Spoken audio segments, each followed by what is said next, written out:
വായ്പാ തട്ടിപ്പ് കേസിൽ തൃണമൂൽ കോൺഗ്രസ് നേതാവ് PV അൻവർ ED ഓഫീസിൽ ഹാജരായി. കൊച്ചിയിലെ ഓഫീസിലാണ് ഹാജരായത്. വിഷ്ണു സുരേഷ് ഉണ്ട് കൊച്ചിയിൽ നിന്ന് വിവരങ്ങളുമായി. വിഷ്ണു, എന്താണ് വിശദാംശം?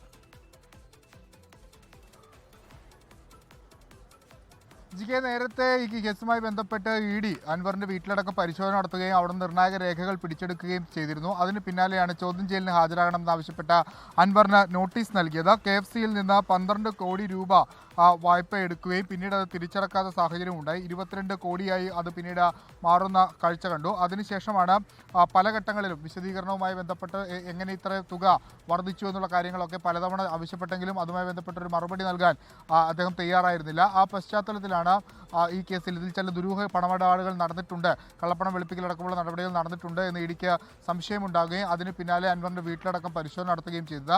അവിടെ നിന്ന് രേഖകൾ പിടിച്ചെടുത്തിരുന്നു. ആ രേഖകൾ പിടിച്ചെടുത്തതിന്റെ അടിസ്ഥാനത്തിലാണ് അൻവറിനോട് ചോദ്യം ചെയ്യാൻ വരാൻ ആവശ്യപ്പെട്ടത്. 2 തവണ സമൻസ് നൽകിയെങ്കിൽ ആരോഗ്യ പ്രശ്നങ്ങൾ ചൂണ്ടിക്കാണിച്ച് അദ്ദേഹം എത്തിയിരുന്നില്ല. ഇന്നലെ 7-ാം തീയതി ആയിരുന്നു സമൻസിന് പ്രകാരം എത്താനുള്ള ദിവസം. പക്ഷേ ഇന്നലെയും എത്തിയില്ല. ഇന്നിപ്പോൾ അദ്ദേഹം കൊച്ചിയിലെ ED ഓഫീസിൽ എത്തിയിട്ടുണ്ട്. ചോദ്യം ചെയ്യലിന് പുറത്തിറങ്ങിയ ശേഷം അദ്ദേഹത്തിന്റെ ഭാഗത്തുനിന്ന് പ്രതികരണം ഉണ്ടാകുമെന്നാണ് കരുതുന്നത്. ലോകത്തെവിടെയായാലും ഏത് സമയത്തും 24 വാർത്തകളും ഓഗ്മെന്റഡ് റിയാലിറ്റി പാക്കേജുകളും എക്സ്പ്ലെയിനറുകളും വിശദമായി കാണാൻ ഞങ്ങളുടെ YouTube ചാനൽ നിങ്ങൾക്ക് സബ്സ്ക്രൈബ് ചെയ്യാം.